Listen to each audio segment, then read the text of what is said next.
Good morning मेरे प्यारे बच्चों। स्टार्ट करते हैं मिसलेनियस में कुछ बेहतरीन क्वेश्चंस को। देखिए यहाँ पर एक क्वेश्चन दिया हुआ है, आप पढ़ेंगे और गौर करेंगे तो मज़ा आएगा आपको, और हो सकता है आपका ये यूनिक क्वेश्चन हो आज डे का। तो बेहतरीन क्वेश्चन देखिए क्या है। एक परिवार में 12.5 किलो चावल की खपत है। इवन आप ये कह रहे हो सीधे सीधे कि चावल 12.5 किलो और जो आपका गेहूँ है वो 4.5 किलो। इसका मतलब ये हुआ, मैं यदि इनका ही रेशियो ले लूँ तो 25 किलो चावल और 9 किलो गेहूं यूज हो रहा है। 25 किलो चावल और 9 किलो गेहूं का इस्तेमाल किया जा रहा है। अब ये इन पर मैंने बताया है, जब भी कभी परसेंटेज की बात करें रेशियो की आवश्यकता होती है, डाटा की कोई भी आवश्यकता नहीं होती है। कहता है अगर गेहूं की कीमत का 20% चावल है, मतलब यदि ये 5 हिस्सा है तो चावल 1 हिस्सा होगा। 20% का मतलब 1/5, तो चावल 1 रुपये और गेहूं 5 रुपये। कहता है ऐसे ही चावल की खपत में प्रतिशत 20% बढ़ गया गेहूं, तो 20% बढ़ने का मतलब है 5 पे 1 बढ़ गया, मतलब अब कितने का हो गया 6। गेहूं की कीमत स्थिर रहती है, मतलब ये, तो ये पुराना मूल्य है, तो ये पुराना मूल्य हो गया और ये नया मूल्य हो गया। अब आप थोड़ा सा समझेंगे इस बात को कि पुराना मूल्य और नए मूल्य में आपको थोड़ा सा समझ रखनी है कि हम यहाँ देखें तो चावल 25 किलो इस्तेमाल हो रहा है। अब यार कह रहा है नहीं भाई पैसे तो उतने ही लगने हैं, खर्च कीमत स्थिर रहे, खर्च भी नहीं बढ़ाने, रेट बढ़ चुके हैं। यदि हमने 9 किलो चावल खरीदा तो चावल में कमी भी नहीं करनी है। 9 45, पहले 45 किलो 45 रुपये का खर्च था, अब 54 रुपये का खर्च है। इसका मतलब 9 रुपये गेहूँ बढ़ गया ना। इसका मतलब यहाँ पर 9 रुपये की कमी करनी पड़ेगी। 1 रुपये का 1 किलो चावल, अभी भी 1 रुपये का 1 किलो चावल, 25 किलो चावल 25 रुपये के मिले, 9 रुपये की कमी हो गई तो 16 किलो, तो 16 रुपये का तो चावल मिलेगा, 16 किलो ही तो चावल मिलेगा। मतलब पहले 25 किलो अब 16, मतलब कितने की कमी, 9 की 25 से इंटू 100 कर दीजिए, 25 चौको 100 और 9 चौको 36, कितने परसेंट हो जाएगा 36%। That is your answer. कहाँ गया ये, देख लीजिए फिर से समझा रहा हूँ, बहुत ध्यान से समझिएगा। 12.5 किलो को पहले ओपन करें, 12 दूनी 24 और 1 25/2, 4 दूनी 8 1 9/2, 2 से 2 कट गया 25 और 9, 25 किलो चावल और 9 किलो गेहूँ, इतना इस्तेमाल होता था। इसकी कीमत 5 रुपये, इसकी कीमत 1 रुपये। उसने दे रखा है कि 20% है तो 5 और 1 का रेशियो। अब खुद कहता है कि यदि 20% बढ़ जाता है, मतलब 5 पे 1 की बढ़ोतरी हो जाती है, तो कितने का 6 का, और नया मूल्य कितना है, वो चावल का चावल ही रहेगा। तो यहाँ पर समझ में आता है कि 45 रुपये का खर्च था पहले, अब नछा का 54 रुपये का खर्च है, मतलब 9 रुपये मूल्य गेहूँ में बढ़ गए, लग गए। अब 9 रुपये यदि गेहूँ में लग गए तो चावल में 9 रुपये की कमी हो जाएगी, और 1 रुपये का 1 किलो तो 9 रुपये का 9 किलो की कमी हो जाएगी। तो 9 किलो की कमी कितने से, 25 किलो से, क्योंकि ये कहता है चावल की खपत में प्रतिशत कमी ज्ञात करो। अगर चावल की कीमत स्थिर है और खर्च अभी भी 350 हो, तो बहुत इंपॉर्टेंट है कि कितना हो जाएगा 36%। That will be your right answer. समझ में आ गया अच्छे से, और थोड़ा एनालाइज करिएगा, नहीं आया तो कमेंट बॉक्स में जरूर बताएं। देखिए अगला कहता सीसा एस के खान में 60% धातु है। बड़ा अच्छा सा क्वेश्चन है, थोड़ा सा गड़बड़ लोग क्या करते हैं इसमें। सीसा अयस के खान में 60% धातु है, चांदी का प्रतिशत 3/4% है और शेष सीसा है। मतलब यार ये कह सकते हो कि 1% में भी 1/4% का कमी है। यदि खान से 8000 किलो अयस्क निकाला जाता है तो इसमें कितने ग्राम सीसा है और शेष सीसा है। मतलब यार चांदी का प्रतिशत ये है, और यदि आप आराम से निकाल रहे हो 8000 किलो अयस्क निकाला जाता है, तो पहले तो 8000 का ही 60% देख लेंगे, क्योंकि 8000 किलो का 60% ही तो बेटा वो होगा अयस्क। उसमें भी 3/4% यदि ये निकाल दें, समझिएगा, 8 छंग 4800, 2 0 से 2 0 कट गया, 4800 किलो हमारा व्यवस्था है। 3/4% का मतलब होगा 3/400, 12 चौको 48, 12 तियां 36, मेरी 36 किलो चांदी है। तो मेरा शेष अयस्क क्या होगा, अयस्क सीसा 0, 10 में 6 गया 4, 9 में 3 गया 6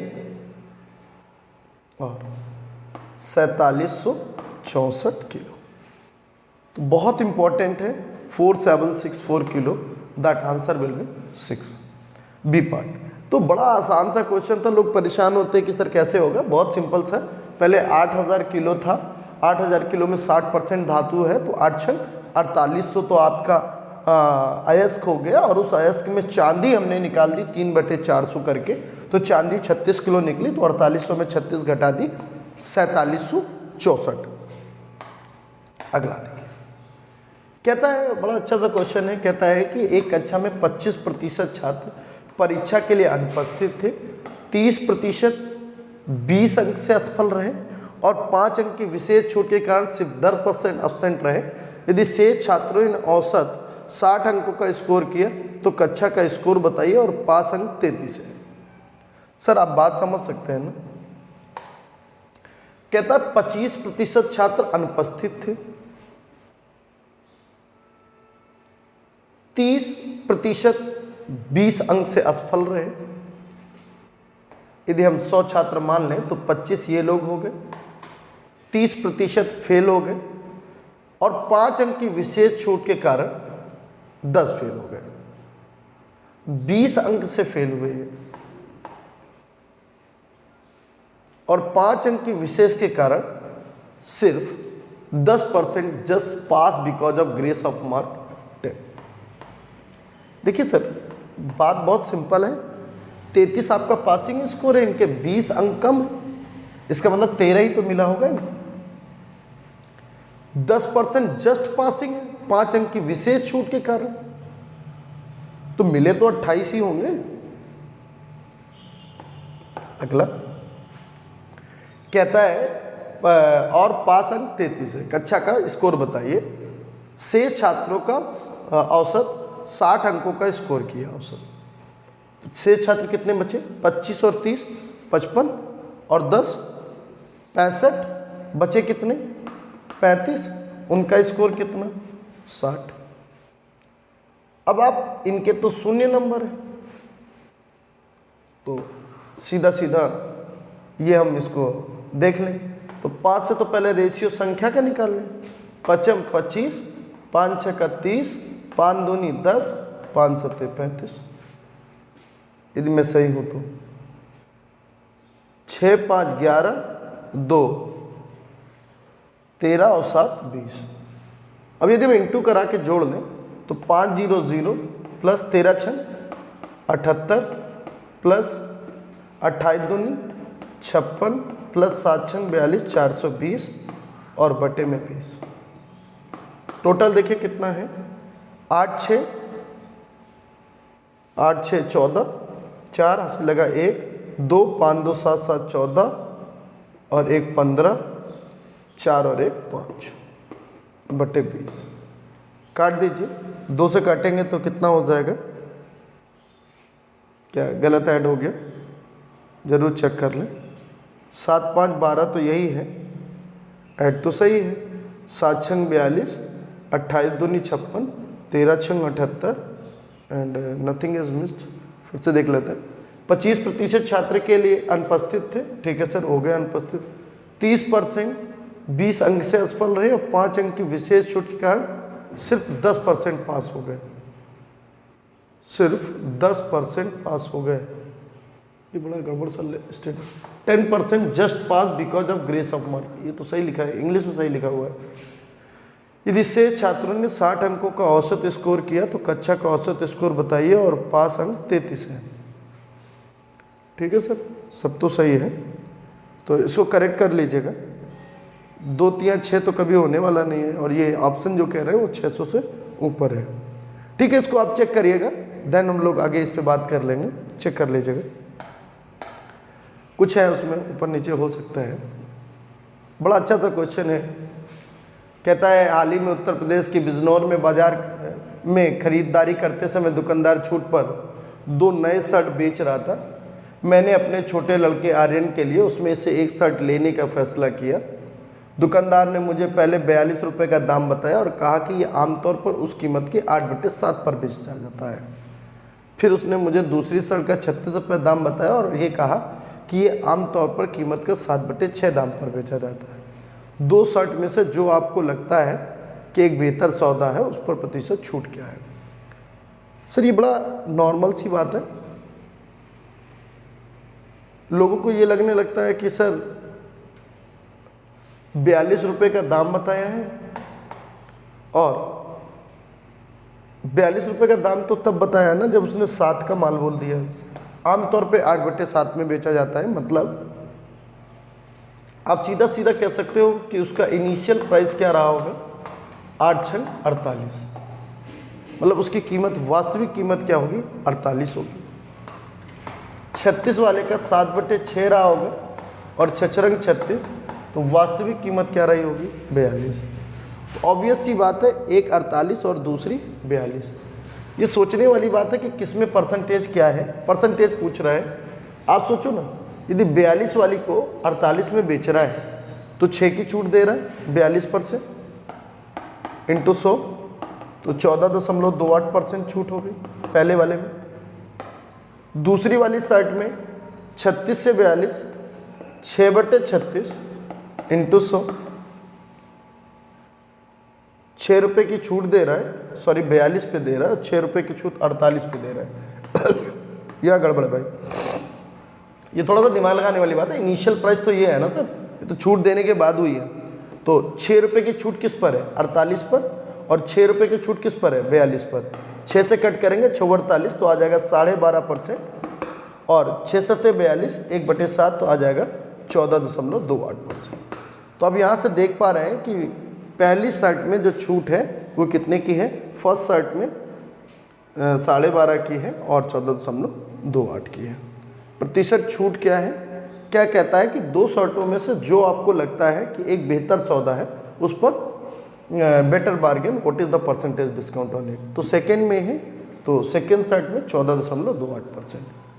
रुपए में देखेंगे तो लगेगा कि यार 48 है तो 6 रुपये की छूट है, बट सौदा कौन सा अच्छा है, सेकेंड वाला ज़्यादा अच्छा, क्योंकि उस पर छूट ज़्यादा मिल रही है। चलिए एक और देखते हैं। कहता है अहमदाबाद में 60% छात्र लड़के हैं, बाकी लड़कियां हैं। तो 60 और 40 का रेशियो हो गया, 20 60 और 20 40। लड़कों के 15% और 7.5% लड़कियों को छूट मिलती है। लड़कों के 15%, थोड़ा हिंदी गड़बड़ ही लिखा है, पिछले वाले क्वेश्चन में भी कुछ था, मैं इंग्लिश से पढ़ लेता हूँ। Further 15% of the boys and 7.5% of the girl getting a free waiver. इनको छूट मिल जाती है फ्री वेवर से। If the number of those getting a free waiver is 90, find the number of student getting 50% score concession if that given the 50% of those not given free waiver are eligible to get half free concession। ठीक बात है। तो इसका मतलब यही है कि ये इसमें सही नहीं मिला है यार। 15% लड़कों को और 7.5% लड़कियों को पूरा फ्री कर देते हैं। तो यार 15% लड़कों को कहने का मतलब तो यही हुआ ना, यदि हम इसको 30-20 भी कर लेते हैं या 300-200 कर लेते हैं, ऐसा कर लें, तो 15% फ्री हो गए। तो 15% कितने हो गए, 15 3 45 छात्र, 45 छात्र फ्री जा रहे हैं। और लड़कियों में 7.5 है, तो 7.5 दूनी क्या हो जाएगा, 15 हो जाएगा। 15 गर्ल्स फ्री है। कहता है यदि छूट प्राप्त करने वालों की संख्या 90 है, if number of those getting a free waiver is 90,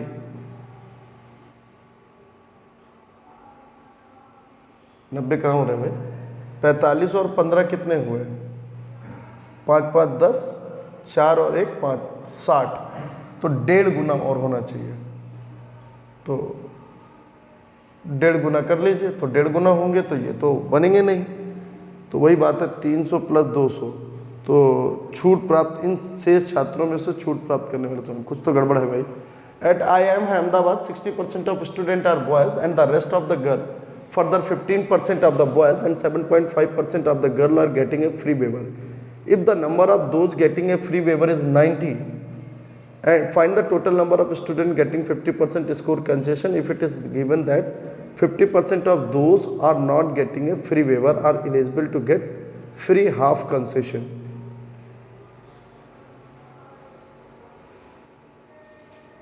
तो वही है ना, क्वेश्चन अधूरा है भाई। अब कैसे ये बात कही जा सकती है? अब वही बात है कि 60% छात्र लड़के हैं अहमदाबाद में, तो 40 बाकी लड़कियां ही होंगी। 60% का मतलब हो जाता है कितना? 3/5, और लड़के हो जाएंगे 2/5। तो वही बात है कि 3 और 2 का रेशियो है। लड़कों के 15% लड़के यही हैं, 315%, 45 हो गया, और 7.5 लड़कियाँ, तो 7.5 दूनी 15 हो गए। छूट मिलती है। तो छूट प्राप्त करने वालों की संख्या 90 है। 45 और 15 कितना हो गया? That is 60। बट ये वाला कहता है कि साहब नहीं 90 है, तो ये बात तो कहना बड़ा मुश्किल है। यदि शेष छात्रों में से 50% को स्कोर छूट मिलती है तो छूट प्राप्त करने वाले, ओके, तो